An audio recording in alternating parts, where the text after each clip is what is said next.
Thank you, everyone, for taking the time to join us this afternoon. I am so excited to have all of you here this afternoon for our Get Vaccinated virtual town hall with the American Healthcare Association and the National Center for Assisted Living.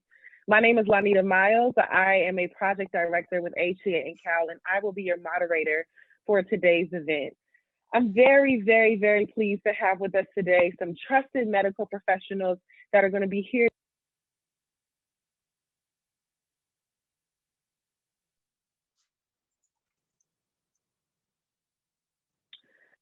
Their perspectives today as well. So first, why are we here? Before we get into introductions, I just want to give a little overview of what the purpose of today's town hall is today. So as we know, nursing homes and assisted living communities during the COVID-19 pandemic were the epicenter. To give you all some statistics, I'm sure you all know, but more than 150,000 individuals in long-term care, primarily residents, have died due to the coronavirus. Our heroes in long-term care have put their lives on the line to serve our nation's most vulnerable.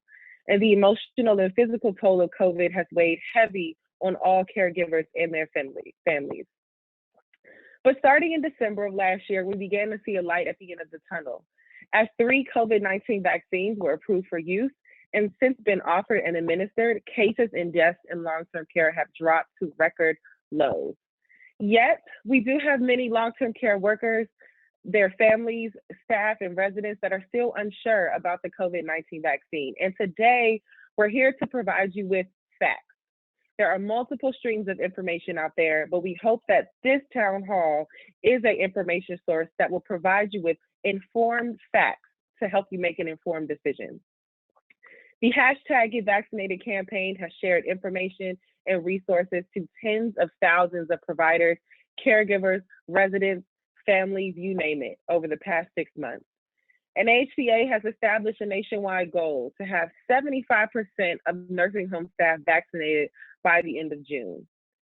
We're also here today in support of the White House Vaccination Month of Action, because getting as many individuals in long-term care vaccinated as quickly as possible is critical in ending this crisis and protecting our vulnerable population.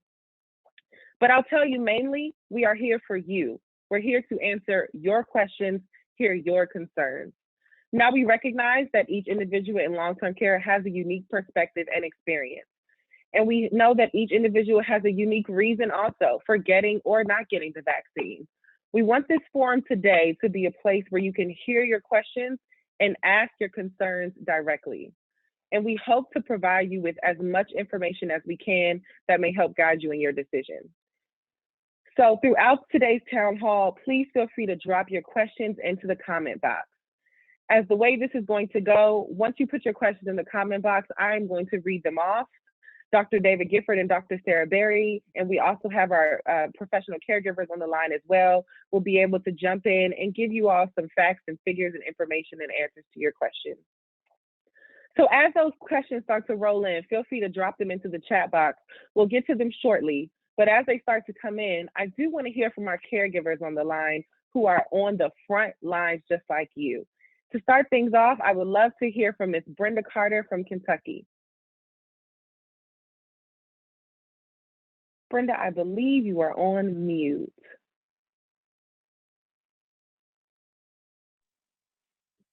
There you How go. about that? Yay.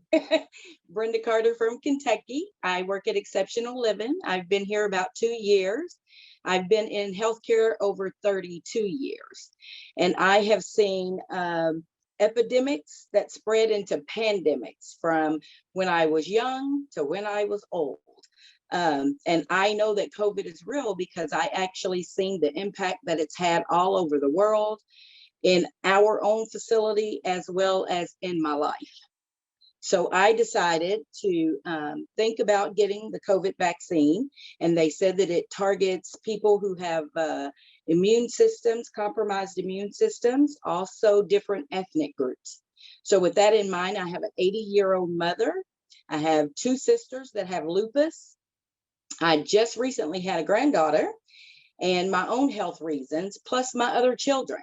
So I decided to protect them as well as myself and have that abundant life that God promises. I know the ultimate decision of life and death is God, but I also don't want to feel like I'm robbing anyone of anything that he has.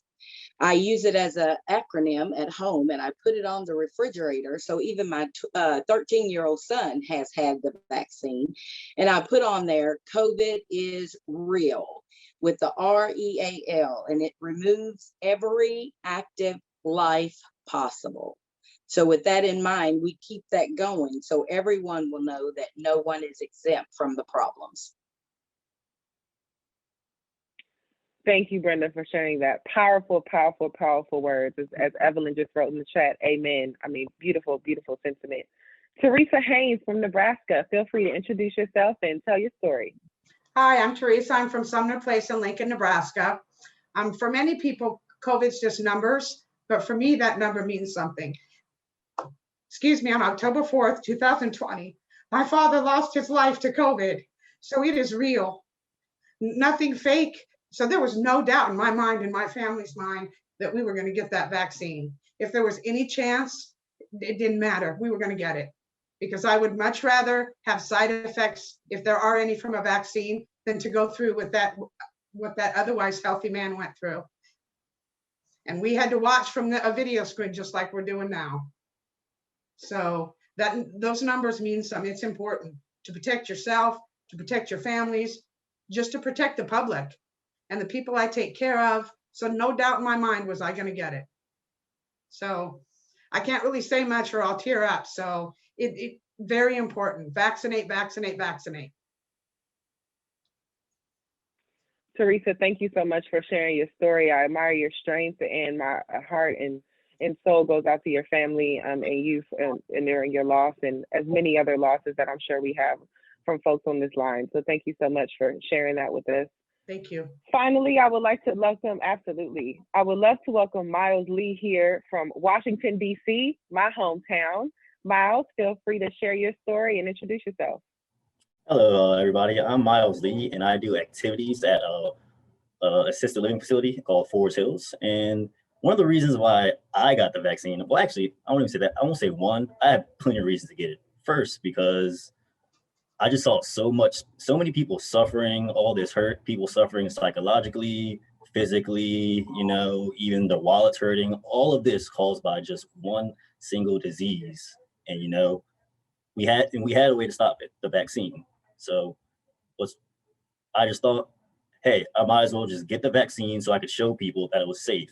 Because from what I heard, a lot of people at my job, friends, just around the area were afraid, didn't know, didn't trust the government, didn't trust what was in it and whatnot. So the best way to help solve that problem, get it yourself and show people that you're fine. And that's one of the reasons why I got the vaccine. And just to protect my friends, family, and just anybody who I just go around, because I felt like it's the right thing to do. So that's why I got it. And the vaccine is safe. So it's been working out. Our numbers have been going down and things have been opening up. Thank you, Miles, for sharing that. And thank you to all of our caregivers that were participating this afternoon. We just appreciate your vulnerability for jumping on here with us today and just being open and honest with us. It's so important to hear from the frontline staff. So we just appreciate you all taking your time out of your day to just join us in this effort. Thank you. I also want to take a moment to, absolutely. So I want to take a second to identify our esteemed medical professionals that are on the line today that are going to assist with some of the questions that are coming in the chat as we speak. So I'm going to start with Dr. Sarah Berry. Would you like to introduce yourself? Thanks, Lanita. I'm Sarah Berry. I'm a geriatrician. I work in a large long-term care facility in Boston, Massachusetts that was hit hard with that first wave of COVID. I also do research about long-term care patients with Harvard Medical School. So thanks for having me today. Thank you, Dr. Sarah. And Dr. David Gifford is on the line as well. Would you like to introduce yourself? He is the Chief Medical Officer of HCA InCal and a geriatrician. Yeah, so I'm an internist and a geriatrician, and I work at the American Healthcare Association as the Chief Medical Officer, and I'm also on the faculty in geriatrics and primary care at Brown University. Thanks, Giff, and thanks, Sarah. So you all will hear me refer to them as Giff and Sarah. We are all a family here. This is a family environment, and we're just going to kick things off with a lot of the questions that are coming in right now. My first question actually is for Ms. Brenda. Ms. Brenda, you really touched a lot of our folks that are joining us today. Such a beautiful story. A question is, I'm wondering about the vaccination rates at your facility. How are they? And if you had any advice on steps that you yourself or other staff took to get everyone vaccinated? I don't know the ratio of how many people, but I do know that we had a complete COVID unit downstairs that was an entire different entity from the other residents. And I seen them come and I seen them go. So that was the first thing. Second thing, just ministering to the staff and letting them know when things happen, whether it was in our close-knit families, whether we seen it on TV with all the people in New York and all these different people, just dealing with it and letting them know how real it was, because most people weren't understanding what was causing them to die. And so we talked about some of those different things that they had and what we could do so that we could be protected, not just for ourselves, but the people we come in contact with, whether it's our family, you know, the residents are our families, our vendors, all of those people that we come in contact with. Thank you, Brenda. I appreciate you sharing that. Sarah, a question actually just came in a little earlier for you about the need for booster vaccinations and distribution plans around booster shots. Did you have any guidance on that? Just to say that there's still a lot of unknowns. I feel that it's highly likely that residents are going to need a booster shot. Giff is nodding his head too there. My understanding is probably after a year. But the actual distribution and plan, Giff, do you know any more than I do? No, I think they're tracking it. I mean, the reason a booster shot would be needed are two reasons. One, if people's immunity wane over time, decrease over time, and it appears for older people and immunocompromised people that may happen sooner than it is for other people. So that may be a sooner time. The other would be that there are new strains or variants that we need a different booster shot for. So I think I know that the CDC and many researchers around the country and around the world are tracking everyone who's gotten vaccinated to see when this may happen, when it needs to be done. Thanks, Sarah and Giff. Sarah, another question, or Giff, either of you who would I'd like to respond. One of the common questions we've been getting is about women trying to conceive, fertility concerns, and even women that are currently pregnant.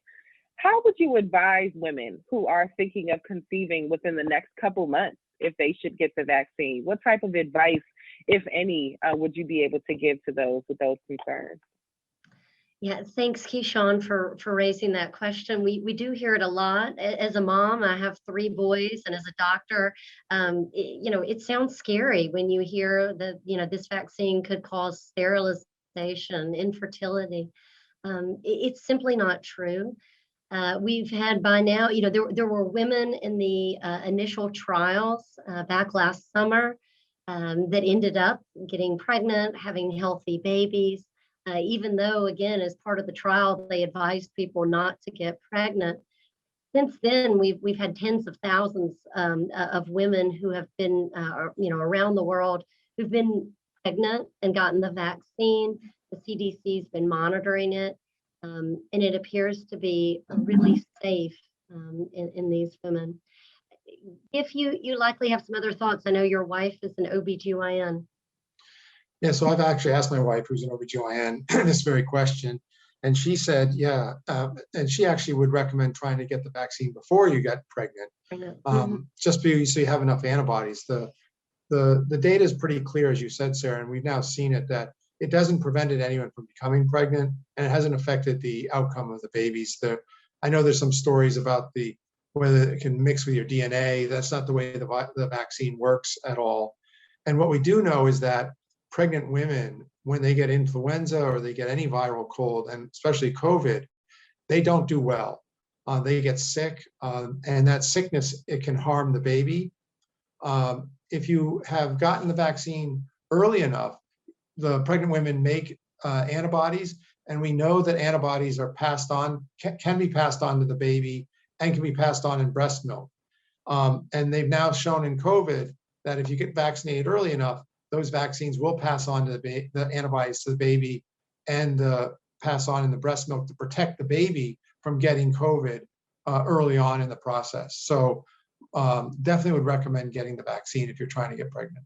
And I think that the OBGYNs around the world are all recommending that. Thank you, Giff and Sarah. I kind of want to circle back and tap our caregivers for a second.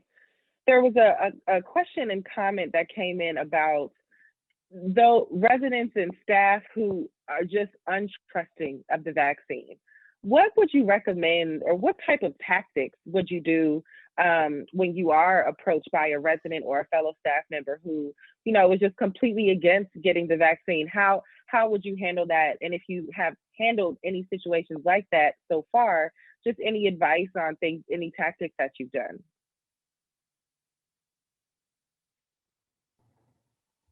I'll give this a shot. Well, because I've discussed this vaccine with a lot of people at this point, and like you mentioned, the whole not trust thing, and that's one of the big things. And so what you have to do is really just listen. You listen, you empathize, and you got to show them that you care about their point that they're making, and all you do is just give them the facts, and that's all you really can do, because, you know, it's your choice if you want it or not. So make sure they're informed, make sure you listen, make sure you don't make fun of, put down the reason at all, and just let them make their choice. And what I've seen, most of the time it works out, because they realize that, you know, you respect their opinion, but you're just trying to, you know, give them some advice.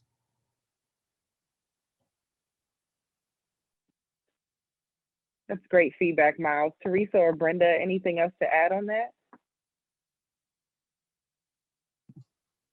Brenda, I think you're on mute again. I'm sorry. Why it keeps doing that? It's playing with me. There you go.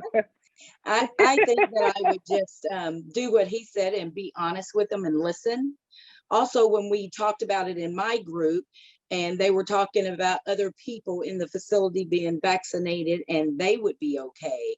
The reality is, if you go to Kroger, you go to the bank, you go anywhere else, those folks that are standing right there beside you, you don't know if they're protected. You don't know if they've been vaccinated. You don't know any of those things.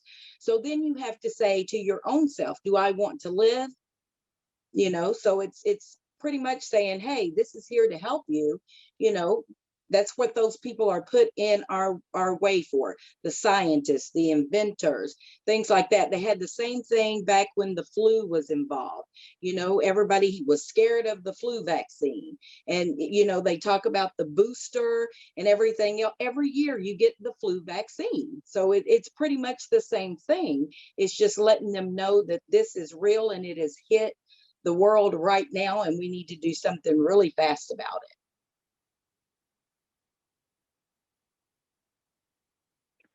Teresa, I saw you jumped off of mute. Just wanted to make sure you had a second to add anything if you did. I agree with both of them. You know, when people come and ask me, it's very hard for me to answer sometimes because it's personal, but, you know, but everybody does have their own opinion.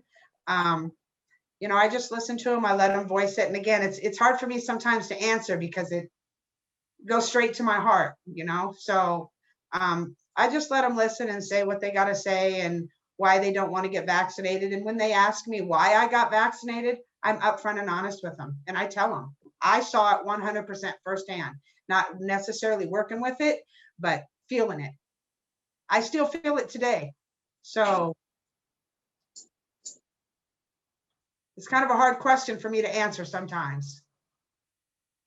I can only imagine. Teresa, Miles, and Brenda, your strength is magnified on this call. I appreciate just the honesty that you all have, and I think when you can hear personal stories, right, Teresa, you touched on that a little bit earlier, that when it touches home, that's when, unfortunately, sometimes opinions change on it, and unfortunately that causes some very hard conversations. So thank you all for giving that advice. A question did come in, Giff and Sarah, about the variants, the many variants that we're hearing about, and the one that is dominating the news sources right now, the Delta variant. Sarah or Giff, do you guys have any advice on what we need to know about the Delta variant? And also, should we be doing anything differently as healthcare providers or individuals when it comes to those who are vaccinated, not vaccinated, and just how we treated COVID-19 during, quarantine and things like that? Well, certainly I can understand that if variants are coming along that make the current vaccine ineffective, and you're worried about the current vaccine, why you might want to wait. What we've seen, and everyone is really worried about whether the vaccines are going to be affected against the variants. So far, they are very effective against all the variants.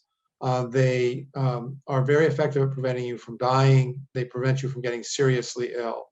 What some of the variants have been able to do is they do cause you to still get the infection, but at a very, very mild or with no symptoms. Whereas with some of the early variants or the early versions before the variant started, the vaccine prevented you from getting infected, or you got a very, very mild case at all. And so we're just seeing it shift over a slight bit. So it's not a reason to delay getting the vaccine.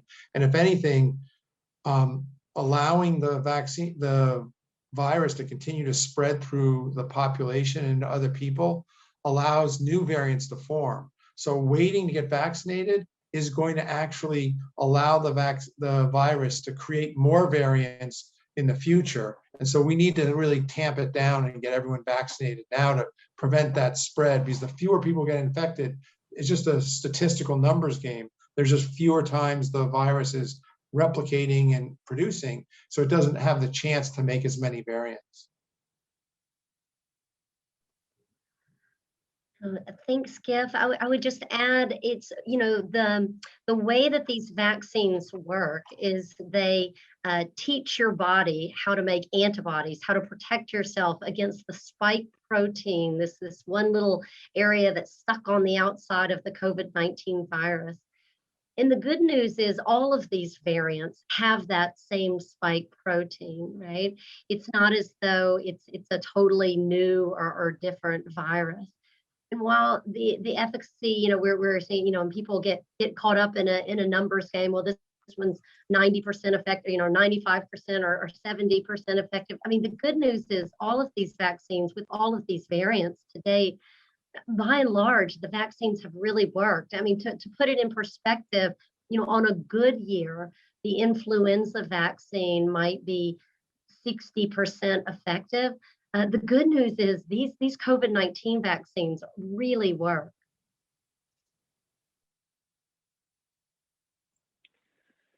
Thanks, Giff and Sarah. That I think the variant question is a strong one out there right now. It's definitely being pulled in many different ways by lots of different media sources. So thank you all for covering that. I want to shift a little bit too about who should get, a lot of questions about who should get the vaccine. We know that anyone who's willing and able should definitely get the vaccine, but specifically those who have pre-existing conditions.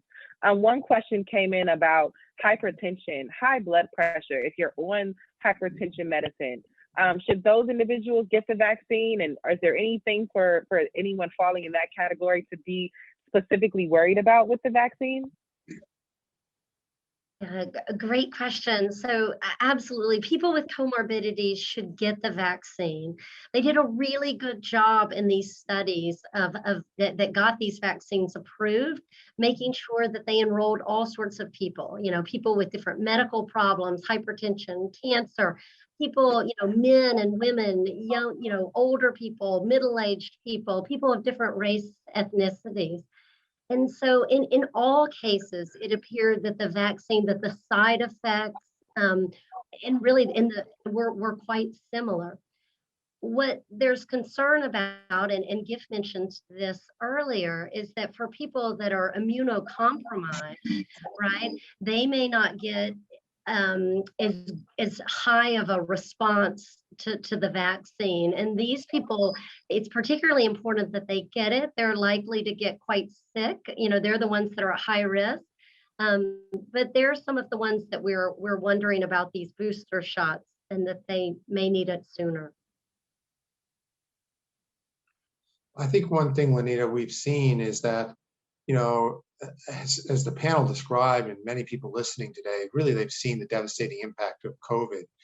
It's more devastating, not just to older individuals, but people who have high blood pressure, diabetes, people who have neurologic issues, people who have had cancer, people who have heart failure, people who are obese. All of those individuals, if they get COVID, are much more likely to get very sick and die, or be hospitalized and get long-term complications. And so it's understandable if you had those, and I have family members with some of those issues. They were concerned about the vaccine. Would it make my disease worse, or would it cause any problems? And we know the answer to that is no. The vaccine's been given out to over 300 million people. We've not seen that. We've been monitoring it very closely. And if anything, that's the group who really needs to get the vaccine, because that's who's dying from this virus.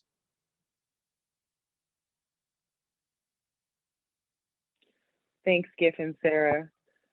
Still on the note about, the original question of what is in the vaccine. I feel like that was one of the main ones we heard when the vaccine first came out. And it's still a pretty common question that comes out. There's all types of comments out there of what is inside of this actual vaccine. A lot of people compare it to the flu vaccine, how, they think that there's COVID actually within the vaccine. So can we shift gears and talk a little bit about what you're actually, what you're being injected with, and how this is different than the other vaccines that are out there?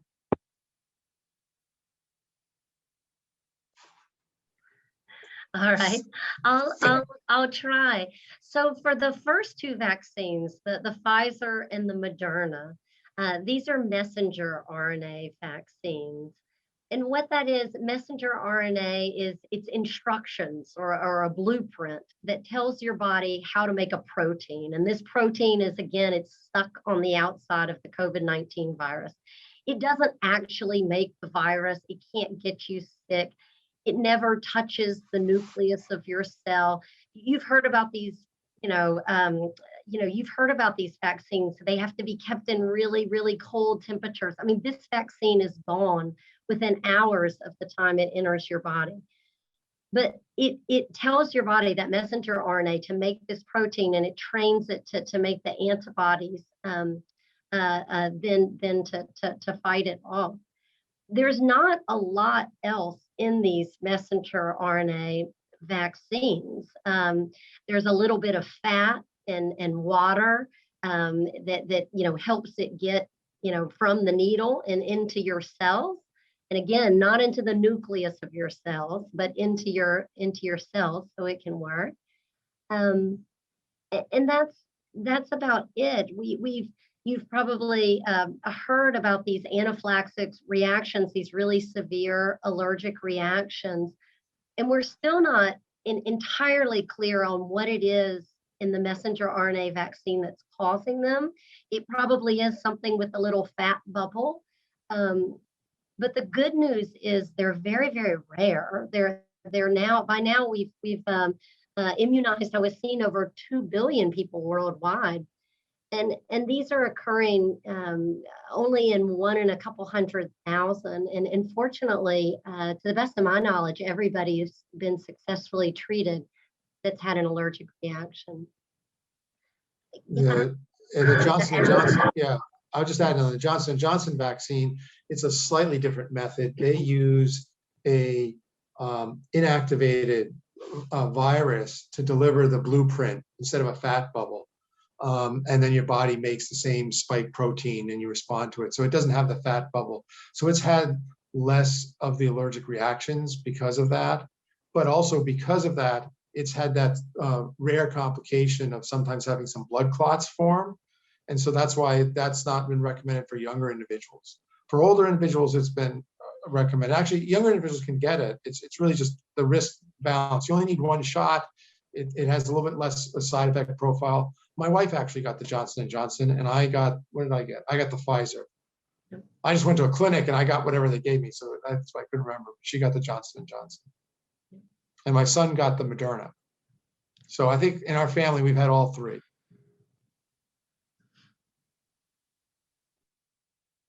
I have a quick Miles, question. you wanna Miles, say I think you something? raised your hand. You wanted to add something? So, I know one thing is a lot of people were worried about like the mRNA stuff, vaccine and stuff, because it was supposedly new technology. And I read something about how supposedly it was actually around for like a while and they were developing this since like the 90s. There was just no use for it. And I just wanted to make sure, you know. Yeah, they've used it actually Yes, for some Darren, other take it away. vaccines. Yeah, they've been using it for some other vaccines. They've been trying for Ebola and a few other vaccines to work through.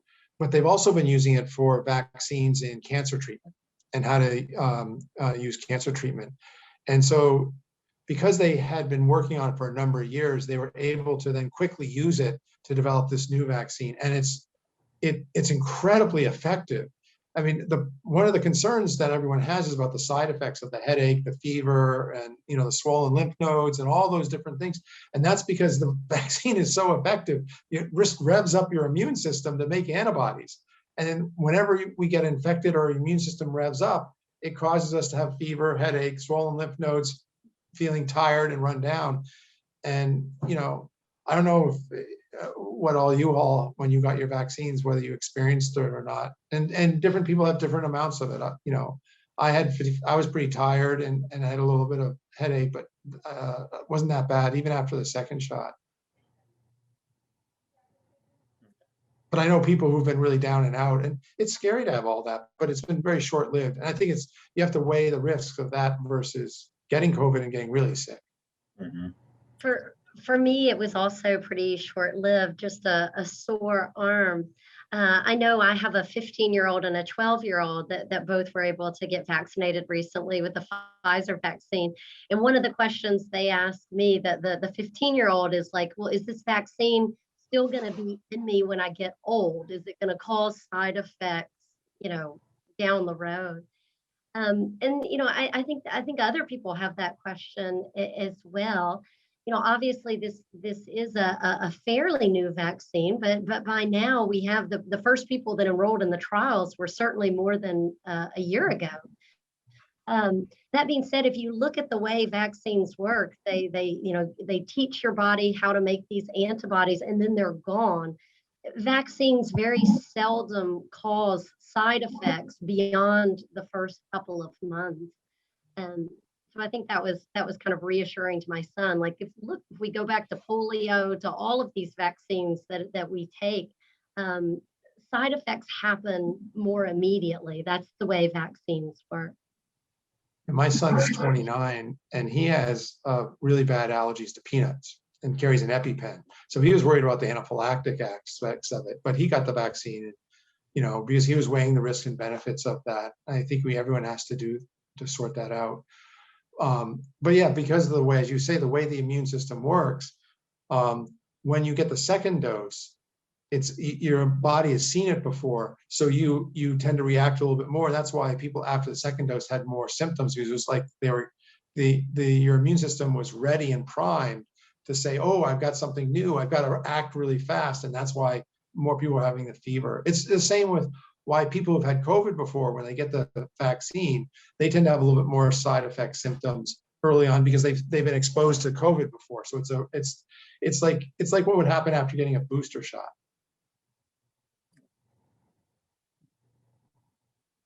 That makes sense. Giff, on that same vein of side effects, you just covered one of the questions that came through about possible stronger side effects if you had COVID before. Another side effect we've been hearing about is also possibility of Bell's palsy. Giff or Sarah, would either of you want to touch on that a little bit? Sarah, this is your bailiwick. Sure. Yeah, Lanita, that one was scary to me. I had a case of Bell's palsy. It's been about 3 years ago, and it's a nuisance. For those of you, if you're not familiar with Bell's palsy, it's this a temporary paralysis of your face. You can't close your eyes. It looks like you've had a stroke on one side. Typically, it's caused by a viral infection. That was my case. I had just a common cold, and then days later I got this, and it typically goes away over months. But I was worried when I heard these reports about it. It turns out I certainly did the research. These vaccines, there's no clear association that they increase the risk of Bell's palsy, but if they do, it's very small. It's in the order of 1 or 2 additional cases for every 10,000 people that are vaccinated. And, for me, I looked at, well, if I don't get vaccinated, and I get, what's my risk of getting COVID, and then, getting sick myself, or maybe worse, getting, my family sick or my patient sick. And to me, that felt a lot higher than this 1 in 10,000 chance. So I was nervous, but I did it. I had both doses of the Pfizer vaccine. My second dose was in late January, and I've been fine. Sarah, I was just reading a report from neurologists looking at a lot of people who had autoimmune diseases and whether there was a problem after the vaccine, because I think there was a lot of concern about that, because that's probably the most common long-term side effect from any vaccines, would be an autoimmune type response. And people who've had them, or my sister has MS, which is autoimmune. She got the vaccine. She was her big worry is whether the treatments she's on allowed her to get enough antibodies. And so they've now followed a lot of people with different autoimmune diseases, Bell's palsy, MS, everything, and they've not seen anyone get worse on it. The biggest problem is whether they get enough antibodies. And so the debate now is not whether they should get the vaccine, is whether they should get 3 shots and an extra booster or not. That's really a debate right now for all the neurologic issues. It's been exciting to see all these safety studies that are coming out now that we've had hundreds of thousands of people, vaccinated, well, millions. So for instance, Bell's palsy that I was worried about really earlier, there was some recent data from the CDC that they've collected, and it turns out it's not happening any more often with the COVID-19 vaccine than it is with the flu vaccine that people take every year. It's rare. Well, yeah, it's the same risk as if you get a viral cold. So whether you get the vaccine or not, Right. You're still going to have the same risk of a Bell's palsy. Sarah and Giff, thank you so much. On that same vein of possible side effects from the vaccine, shifting gears to some of the hot concerns that are out there right now, magnetization is one that we've been hearing quite a lot these days, that I can attach magnets to myself. Another term that I recently just became more aware of is vaccine shedding, is a side effect of the COVID-19 vaccine. Giff or Sarah, would either of you like to take on just what those two concerns mean, and the likelihood of them actually happening? Sure. Giff, you want me to start, or do you want to start? I'll start with the magnetism and hand it off to you for the other one. Sounds good. I think, there's a lot of, if you hear a lot of things going on, they would be scary. And I think it's important to sort of research, stop, listen, and research the questions. And then think through, is it really possible? And so on the magnetism issue, that has not been a thing that's ever been reported with any vaccine ever. we don't see or hear or see anyone actually with that. And there's not a possibility of how the body can actually do that. I mean, there's no people that have magnetism with it. And this is the vaccine isn't going to create that. We know what's in the vaccine, so we haven't seen it. But you can see the stories go around, and you see stuff on the movies, and you think, well, maybe it's real. So I would spend some time sort of researching it through what the issues are. And Sarah, I'll let you address the other one. Yeah, the shedding is something that I had also just heard about recently, and which it sounds scary. You don't want to be taking something, and I think by shedding they mean that you're going to be giving off again or exposing other people to bits of this virus by taking the vaccine. And as Giff says, if we go back and we think about the way these vaccine works, I'm going to go back again to the Pfizer and the Moderna, but it's not too dissimilar with the J&J vaccine. You're just injecting these instructions on how to make a little protein that's stuck on the outside of this COVID-19 virus. You're not making the entire virus. You can't infect yourself with it. You can't and you certainly can't shed or give it to other people.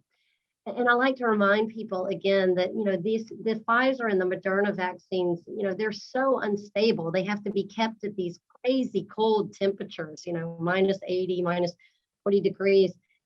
They're gone within hours of the time that you inject them into your body. And so there's no risk of you getting infected or of you shedding the other people. It's I've heard that as well. It's concerning.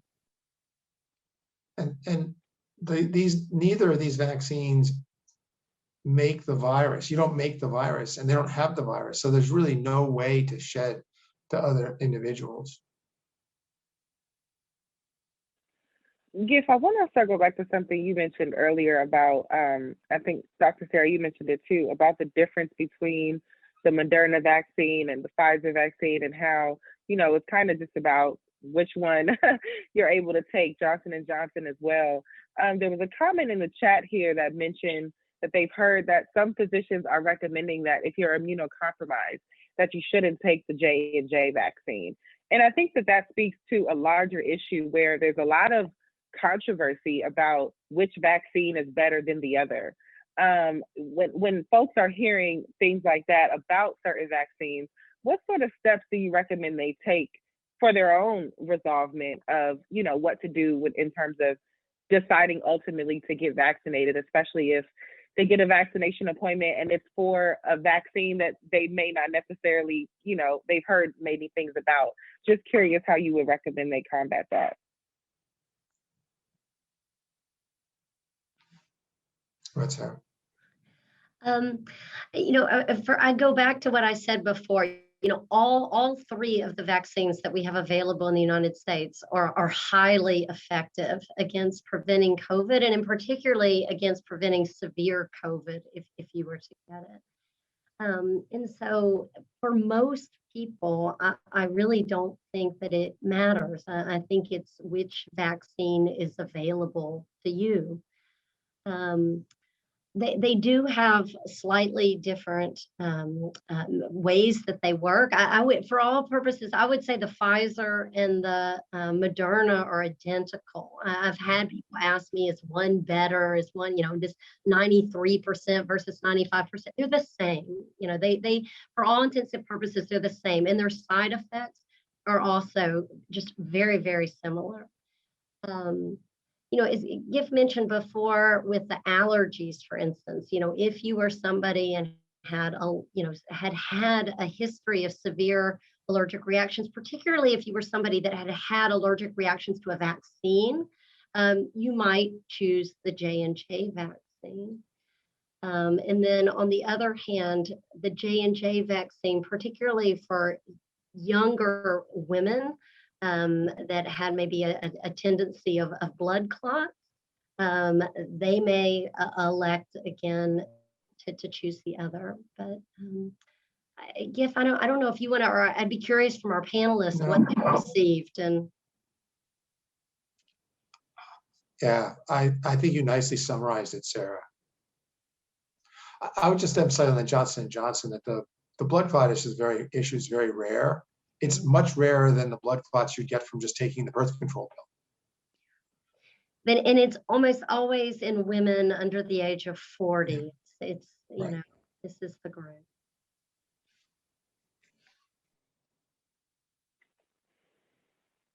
Sarah and Giff, and also our caregivers on the line, you know, as we talk about these multiple concerns that we hear, you know, sometimes you hear them and you give a response, and then you think, should I be saying more to combat that? Am I saying enough other than, you know, that's not true? You know, what else can we do, especially from an employer's perspective, which was one of the comments that came to the chat here. From an employer's perspective, you know, I'm trying to get my staff vaccinated.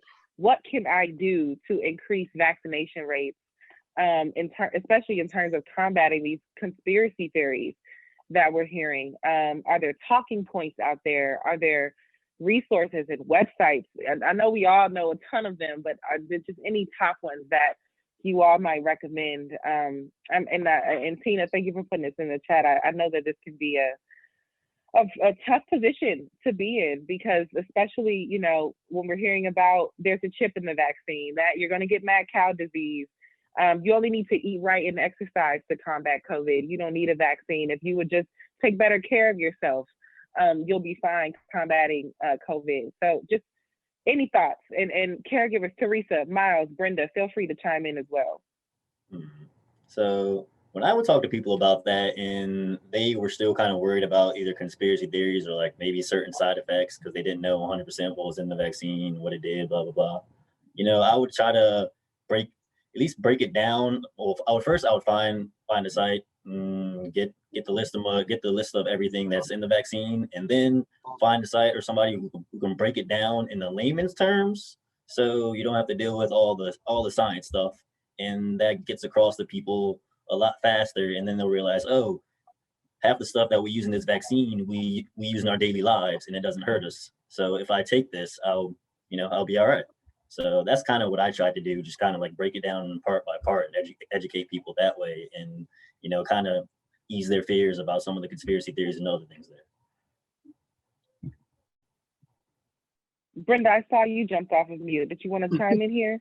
Well, yes, I think that our company has done a really good job of having doctors and people with talking points to explain things that are happening. But I go back to what Miles said at the beginning and what some of the other people have asked. I am one of those people that have the high blood pressure, overweight.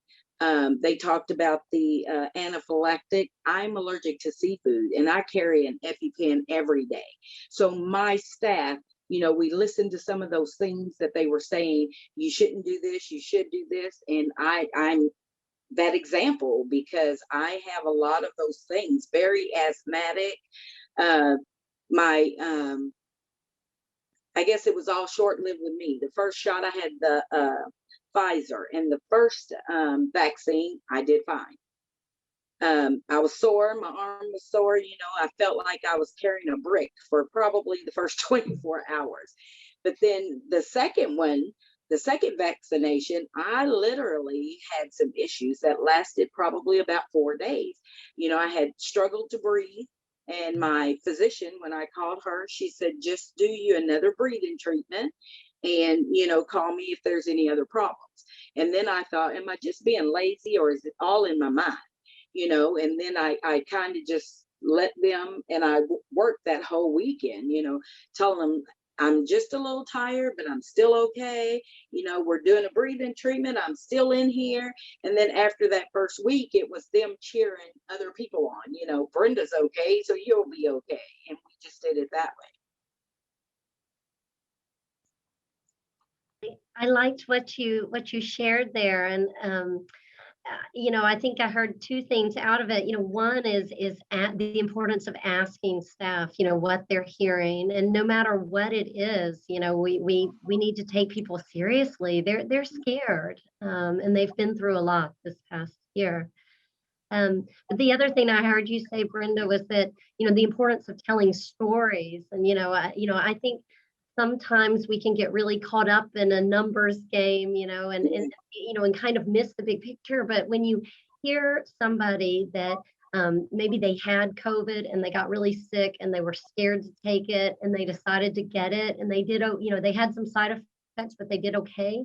That's really, really powerful, sharing stories. I think the other thing to talk about is the story Teresa told about her dad. Yeah. One reason to get vaccinated is for your own protection.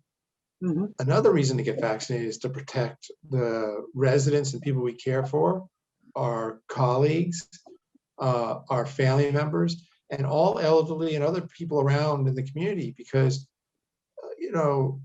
we don't know who we're going to interact with and spread the virus to. And about half the people who get this virus don't have symptoms.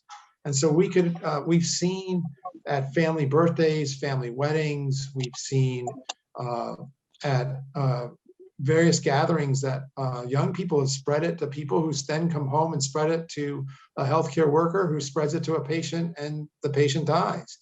Or people are living, caring for family members at home and they spread it to someone else.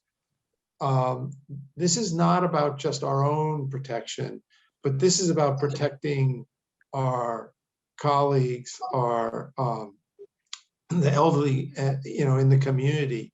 And then, as I said before, if we don't all get vaccinated, then we're contributing to the variants. So if you're worried about the variants coming, we need to get vaccinated. So there are other reasons just besides your own health for getting vaccinated. I think that's an important point to remember.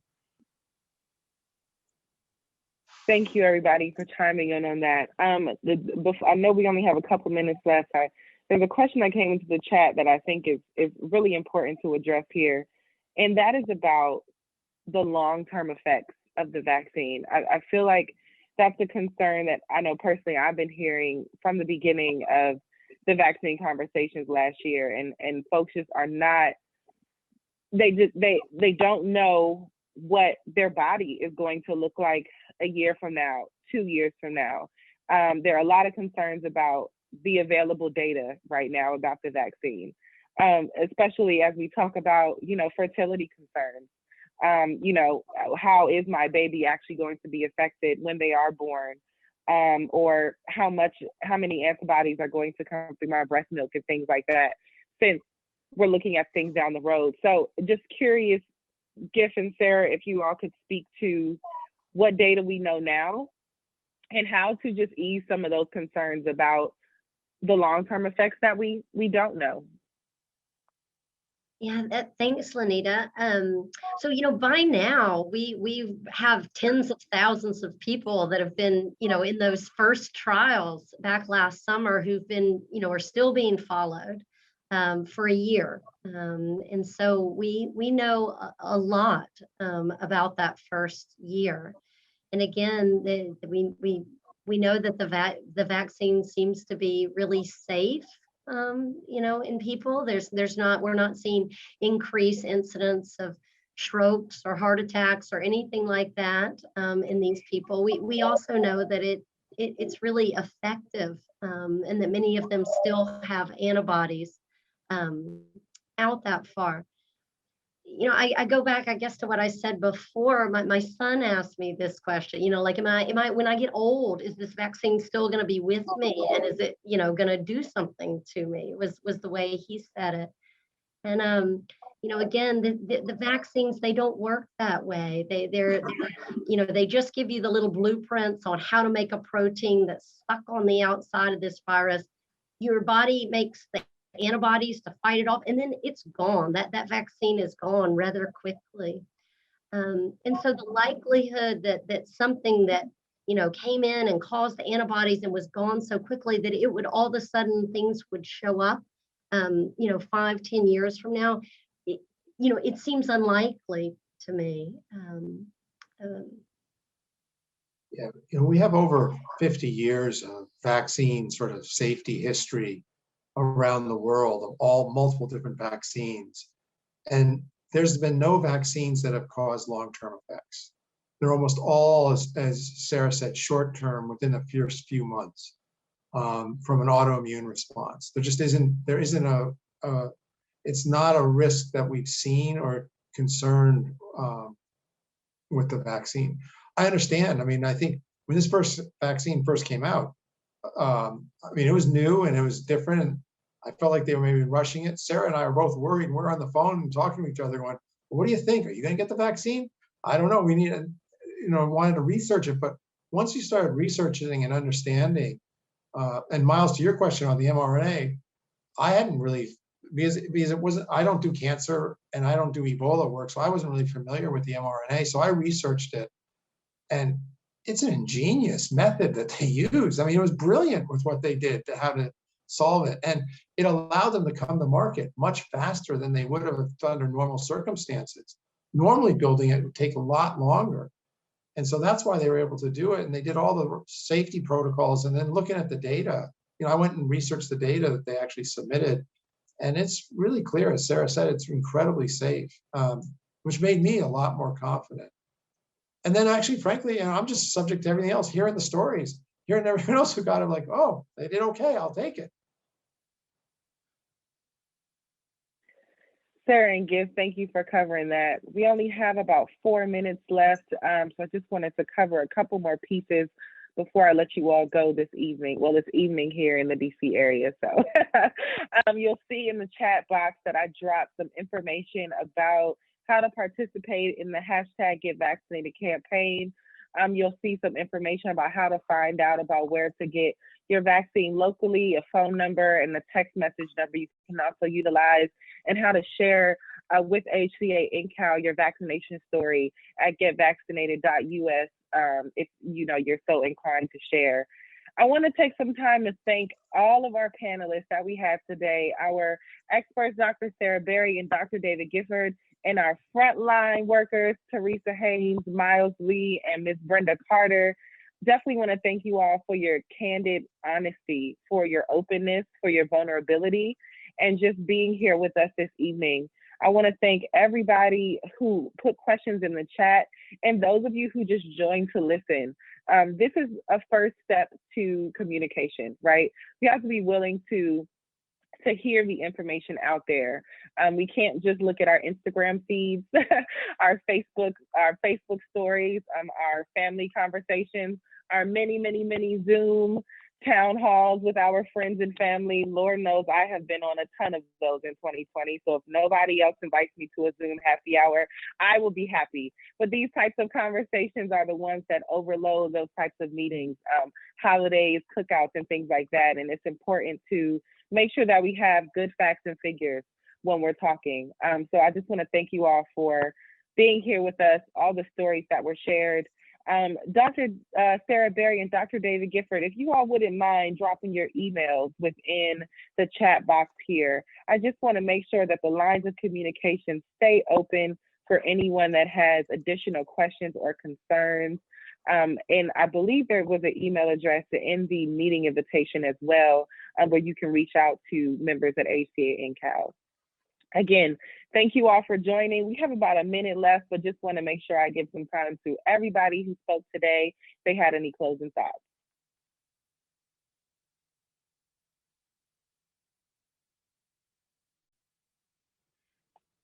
There was a question about a recording. Yep, there will be a recording. I was going to say, I thought the panelist presentations all were reasonable, but I was very moved by Teresa's story. And I think, I don't think any of us want to see that happen in our own family or happen to our residents or our neighbors or friends, anyone.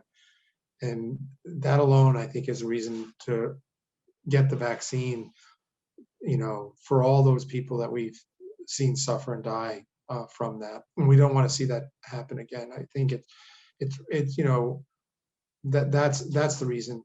And if people feel like there's some risk, that's the reason to take the risk, because that's what we do to take care of it. I mean, I think we saw many people and everyone on the panel take risks throughout the last year, caring for people with COVID without adequate PPE, without adequate testing. That's just a testament to who we all are in long-term care and why we care about them. And I think that's a reason alone to get the vaccine.